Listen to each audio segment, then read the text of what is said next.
இது எங்கள் வீட்டு மீன் தொட்டி. இது அழகாக எங்கள் வீட்டில் எங்கள் பசங்களே செஞ்ச தொட்டி. ரொம்ப அழகாக இருக்குது. அதில் நிறைய விதவிதமான மீன்கள் எல்லாம் கொண்டு வந்துட்டு இருக்காங்க. இங்கே பாருங்களேன், இவ்வளோ அழகான மீன்கள் இப்படியே நிறைய இருக்குது. ஒரு தொட்டி தான் நினைக்காதீங்க, இங்கே ஒரு 3-4 தொட்டி வச்சுருக்கோம்.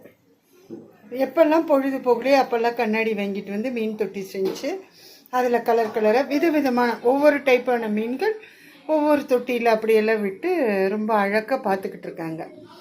அதுக்கு டைமுக்கு ஃபுட்டு போடுறது என்ன, அதை மெயின்டைன் பண்ணுறது என்ன, தண்ணி மாற்றுறது, இப்படி எல்லா வேலையும் என்னோடய மகன் பார்த்துட்ருப்பார். இங்கே பாருங்களேன், இவ்வளோ அழகாக இருக்குது இந்த மீன்கள் எல்லாம் பார்க்கும்போது. இது ஒரு டைப்புனா அதை பாருங்க, இது இன்னொரு டைப். தனியாக இது ஒன்று மட்டும் இதில் விட்டுருக்காங்க. ஏன்னு எனக்கு தெரியல காரணம். பட் இந்த தொட்டியும் ரொம்ப அழகாக இருக்குது, பார்க்குறதுக்கு ரொம்ப அழகாக இருக்குது. பாருங்கள், இந்த ஒரு தொட்டி, அப்புறம் இந்த ஒரு தொட்டி, இன்னொரு தொட்டி வெளியே இருக்குது.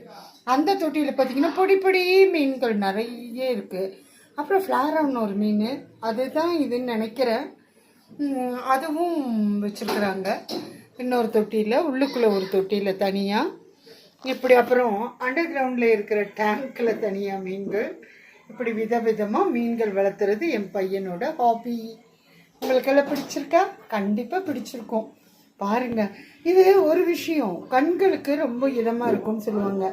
இதுக்கு இப்படி இப்படி போகிறத நம்ம வாஷ் பண்ணிகிட்டு இருந்தோம்னா நம்ம கண்களுக்கு இதமாக இருக்கும்னு சொல்லுவாங்க. அதே நேரத்தில் மனசுக்கு அமைதி. ரொம்ப துவண்டு போய் சோர்வாக இருக்கிற நேரத்தில் இந்த மீன்களை வந்து பார்த்துக்கிட்டு இருந்தால் நம்ம கவனம் பூரா அதுலேயே போயிடும். அப்போது நம்மளுடைய அந்த சோகம், அந்த வருத்தம், அந்த மனத்தோட அழுத்தம் அதெல்லாம் குறையுது. இது ஒரு வகையில் சைக்காலஜி கூட தான். பாருங்களேன், எவ்வளோ நல்லா இருக்குது. முடிஞ்ச உங்கள் வீட்லேயும் மீன் வளங்க, நல்லாயிருக்கும். என்ஜாய் பண்ணுங்கள். பை.